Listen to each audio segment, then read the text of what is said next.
యాదాద్రి భువనగిరి జిల్లా కేంద్రంలో ఉద్రిక్త పరిస్థితులు నెలకొన్నాయి. ఎక్కడికక్కడ బీఆర్ఎస్ నేతలు కార్యకర్తలలో అరెస్టులతో పట్టణం అట్టుడుకుతోంది. బీఆర్ఎస్ జిల్లా కార్యాలయంపై కాంగ్రెస్ గుండాల దాడిని నిరసిస్తూ తలపెట్టిన ఆందోళనలు అడ్డుకునేందుకు పోలీసులు అతిగా ప్రవర్తిస్తున్నారు. దాడి చేసిన వారిని వదిలిపెట్టి శాంతియుతంగా నిరసన తెలుపుతున్న వారిపై చర్యలు తీసుకొని హౌస్ అరెస్టులు చేయడం దౌర్జన్యం అంటూ బీఆర్ఎస్ నేతలు కూడా ప్రశ్నిస్తున్నారు. ఇదే అంశానికి సంబంధించి పూర్తి అప్డేట్స్ మా ప్రతినిధి రాము లైట్ పర్ అందిస్తారు. రాము, తాజా పరిస్థితి ఏంటి? ప్రస్తుతం అక్కడ ఎవరెవరిని అరెస్ట్ చేస్తారు? పోలీసులు ఏమంటున్నారు?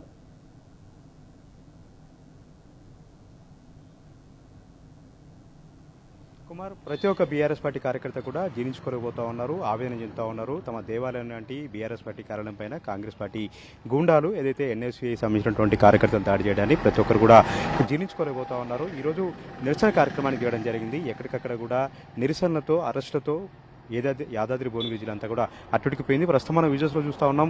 ఎక్కడికక్కడ కార్యకర్తలను అరెస్ట్ చేశారు. ఎక్కడికక్కడ నిర్బంధాలతో పోలీస్ పహారం నడమ భువనగిరి జిల్లా అంతా కూడా ఎక్కడికక్కడ ఉదయం నుంచి కూడా ఉద్రిక్తమైనటువంటి పరిస్థితులు నెలకొన్నాయి. నిన్న ఏదైతే భువనగిరి జిల్లా సంబంధించినటువంటి జిల్లా అధ్యక్షులు, అదేవిధంగా మాజీ ఎమ్మెల్యే పైలశేఖర్ రెడ్డి శాంతియుతంగా ఇచ్చినటువంటి హామీలను ప్రశ్నిస్తూ మీడియా సమావేశం ఏర్పాటు చేయగా ఒక్కసారిగా ఎన్ఎస్యూఏ కార్యకర్తలు, యువజన సంఘాల కార్యకర్తలు, కాంగ్రెస్ పార్టీ కార్యకర్తలు అక్కడ దాడి చేసి ఒక హత్యా ప్రయత్నం చేసేలాగా అక్కడ ఉన్నటువంటి బీఆర్ఎస్ పార్టీ కార్యకర్తలని దాడులు చేస్తూ అద్దాలు బలగొడుతూ అక్కడ ఫర్నిచర్ బలగొడుతూ కంప్యూటర్లు, టీవీలన్నింటి కూడా బలగొట్టి నానా విభాతం సృష్టించారు.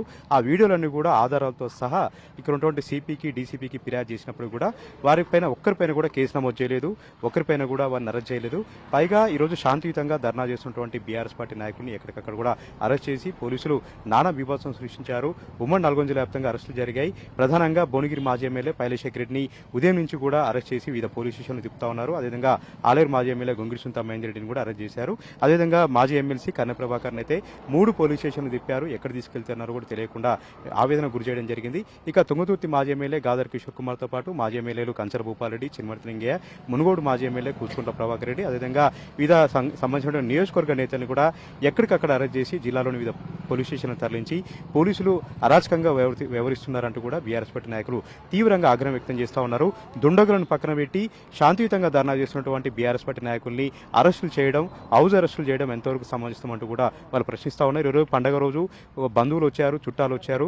ఆ చుట్టాల ముందు, బంధువుల ముందే అర్ధరాత్రి ఇళ్లలోకి జొరబడి చొక్కాలు కూడా వేసుకోకుండా వాళ్ళ జేబులన్నీ కూడా చినిగిపోయేలాగా, అంగిలు చినిగిపోయేలాగా వారందరినీ కూడా ఈడ్చుకెళ్లి వివిధ పోలీస్ స్టేషన్లో బంధించారు గ్రామంలో ఉన్నటువంటి కార్యకర్తల్ని. ఇదంతా కూడా చూస్తూ ఉంటే కార్యకర్తల యొక్క రక్తం మరిగిపోతా ఉంది. దేవాలయం లాంటి కార్యాలయాన్ని కూల్చారు, కార్యాలయాన్ని దాడి చేశారు. పైగా అరెస్ట్ చేయకుండా, వాళ్ళని అరెస్ట్ చేయకుండా బీఆర్ఎస్ పార్టీ కార్యకర్తలను అరెస్ట్ చేయడానికి వాళ్ళు జీర్ణించుకోలేకపోతున్నారు. అరెస్ట్ అయినటువంటి కన్నె ప్రభాకర్ ఉన్నారు. సార్, కార్యకర్తలు ఆవేదన చెందుతూ ఉన్నారు. సార్, ప్రతి ఒక్క రక్తం ఉడికిపోతా ఉంది. దేవాలయం లాంటి కార్యాలయాన్ని ధ్వంసం చేశారని ఎట్లా అనిపిస్తూ ఉంది? వాళ్ళని అరెస్ట్ చేయకపోగా మిమ్మల్ని అరెస్ట్ చేశారు. మీరు తప్పు చేశారా, వాళ్ళు తప్పు చేశారు? నిజానికి అధికారంలో ఉన్నటువంటి కాంగ్రెస్ పార్టీ అభివృద్ధి చేయాల్సినటువంటి అవసరం ఉండగా అభివృద్ధి దిశగా ఆలోచన చేయకుండా దుర్మార్గంగా 10 సంవత్సరాలు మేము అధికారంలో ఉంటే కేసీఆర్ గారి నాయకత్వంలో తెలంగాణ ఎంత అద్భుతంగా అభివృద్ధి వైపు ముందుకు పోయిందో, మేమేమో అభివృద్ధి చేస్తే వీరేమో విధ్వంసం వైపు ఆలోచన చేస్తూ ఉన్నారు. కేసీఆర్ గారేమో దేశంలోనే నెంబర్ 1 రాష్ట్రంగా, సంక్షేమ రాష్ట్రంగా, అభివృద్ధి రాష్ట్రంగా తెలంగాణ నిలబెట్టాలని ప్రయత్నం చేస్తే రేవంత్ రెడ్డి గారేమో తెలంగాణని ఈ దేశంలోనే ఒక డిజాస్టర్ స్టేట్గా, ఈ దేశంలోనే ఎటువంటి పెట్టుబడులకు అనుకూలంగా లేని ఒక రాష్ట్రంగా తీర్చిదిద్దే పరిస్థితులు ఇవాళ వచ్చినాయి. నిజానికి నిన్న జరిగినటువంటిది ఒక మాట మాట్లాడినటువంటి మేము చెప్పినటువంటి విషయం ఏంది? గతంలో రేవంత్ రెడ్డి అన్నటువంటి మాటనే మా రామకృష్ణారెడ్డి గారు ఊటంకి ఇచ్చినారు. అటువంటి సందర్భంలో రేవంత్ రెడ్డి గారు అన్నటువంటి మాటని, ఆయన ముఖ్యమంత్రి హోదాలో ఉన్నటువంటి మాట, అది ఆయన అన్నటువంటి మాట, మా జిల్లా పార్టీ అధ్యక్షులు ఇంతకాలంగా నువ్వు అధికారంలో ఉన్నావు, నువ్వు చేస్తున్నటువంటి పనులు చేయలేకపోయినావు, మా కేసీఆర్ గారిని నువ్వు ఇష్టం వచ్చినట్టుగా బూతులు అంటా ఉన్నావు, అభివృద్ధి చేస్తానే అధికారంలోకి వచ్చినటువంటి వ్యక్తివి, మరి నిన్నేమనాలి అని అన్నటువంటి సందర్భంలో కాంగ్రెస్ పార్టీకి సంబంధించినటువంటి నాయకులు, వాళ్ళ ముఖ్యంగా స్థానిక ఎమ్మెల్యే ఆయన ఉసిగొల్పి అక్కడ పోలీసుల ఆధ్వర్యంలోనే ఆఫీస్ మీద దాడి చేయడం అనేటువంటి చాలా దుర్మార్గం. 10 సంవత్సరాల కాలంలో ఏ ఒక్కరోజు కూడా కేసీఆర్ గారు ఉద్యమ కాలంలో ఎవరిని ఇటువంటి వాటికి అవకాశాలు ఇవ్వలేదు. అదేవిధంగా 10 సంవత్సరాల కాలంలో ప్రజాస్వామ్య పద్ధతిలో ఎవరి ప్రొటెస్ట్ వాళ్ళు చేసుకో ఉన్నారు. ఆఫీసుల మీద దాడి చేసినటువంటి సందర్భాలే లేవు. కానీ ఇవాళ దుర్మార్గం ఆఫీస్ మీద రావడమే కాకుండా కేవలం 10 మంది మాత్రమే పోలీసుల నాయకత్వంలోనే, ఓ విధంగా చెప్పాలంటే కాంగ్రెస్ పార్టీ నాయకత్వం అనడం కంటే కూడా పోలీసుల నాయకత్వంలో కాంగ్రెస్ పార్టీ కార్యకర్తలు వచ్చి ఇవాళ మా ఆఫీస్ మీద దాడి చేసినారు. ఆఫీస్ మీద దాడి చేసినటువంటి వాళ్ళని రాత్రి నుండి ఇవాళ ఎమ్మెల్యే క్యాంప్ కార్యాలయంలో వాళ్ళు ఆయన ఆశ్రమంలో. మరి అటువంటి సందర్భంలో మేము ఒకటే కోరుతా ఉన్నాం, మీకు సంబంధం లేనట్లయితే కేసు పెట్టినట్టు ఎవరైతే దాడి చేసినారో వాళ్ళ మీద కేసు పెట్టాల్సినటువంటి అవసరం ఉన్నది.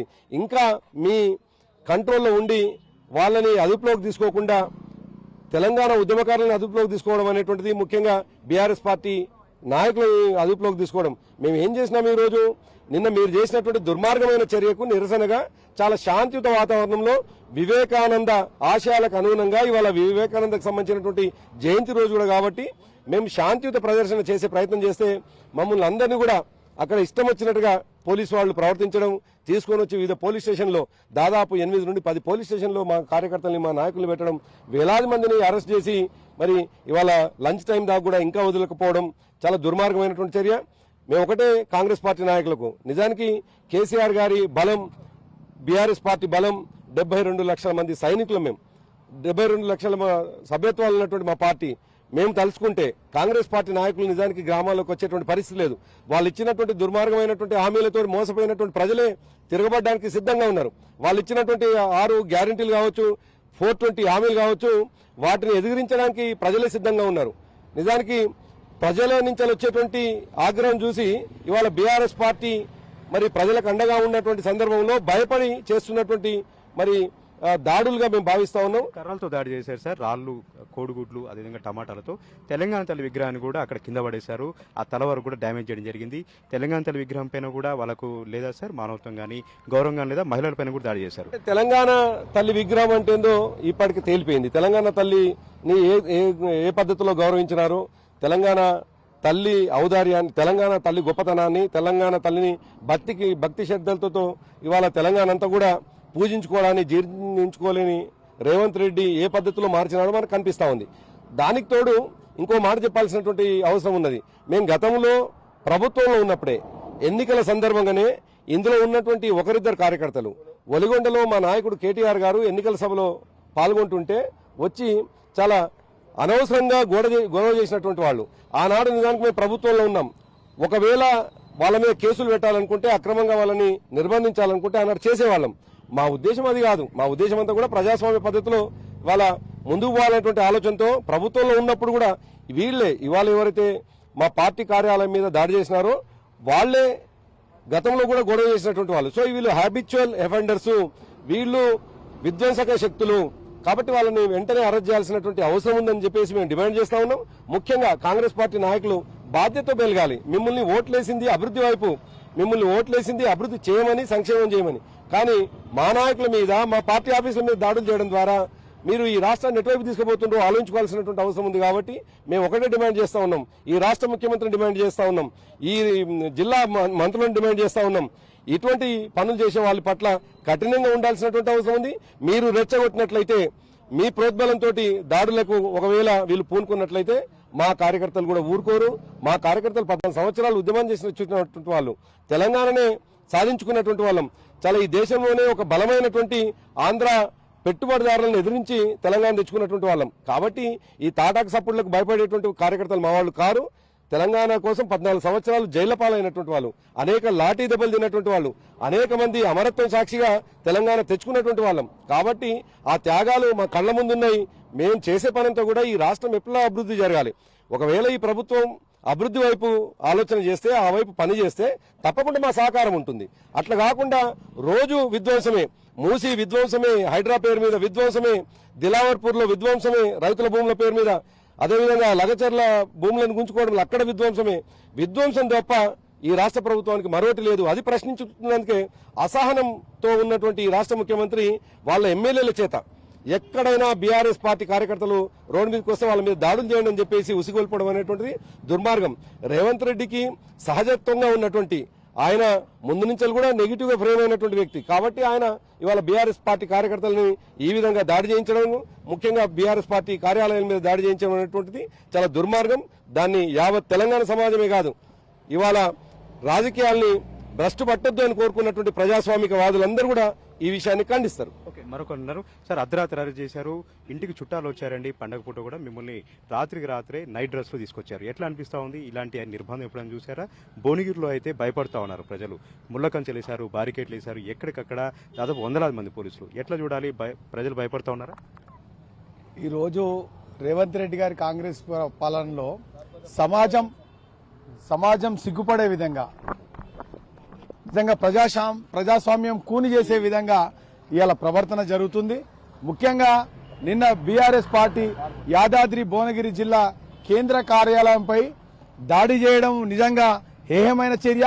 అది మామూలుగా దాడి కాదు, ఇక్కడ కాదు, ఎక్కడనైతే ఈ యొక్క ప్రతిపక్షాలన్నీ కలిసి కూడా మమ్మల్ని ప్రశ్నలు వేస్తున్నారనే ఉద్దేశంతో గతంలో హరీశ్వరరావు గారు ఖమ్మం పోతుంటే, రైతుల కోసం పోతుంటే, పరామర్శించడానికి పోతుంటే అక్కడ దాడి చేశారు, ఒక మంత్రి అని చూడకుండా. అదేవిధంగా కేటీఆర్ గారు హైడ్రా నిర్వాసితులను చేయడానికి పోతుంటే అక్కడ దాడి చేశారు. అదేవిధంగా కౌశిక్ రెడ్డి ఇంటి మీద దాడి చేశారు. అదేవిధంగా అసలు రాజకీయాలకు సంబంధం లేకుండా ఉండే కాంగ్రెస్ పార్టీ కప్పం కడతలేడు, అడిగితే డబ్బులు ఇస్తాడనే ఉద్దేశంతో నిన్న మొన్న ఉన్నటువంటి మన సినిమా హీరో మీ ఇంటి మీద కూడా దాడి చేయడం ఏమైనా చర్య?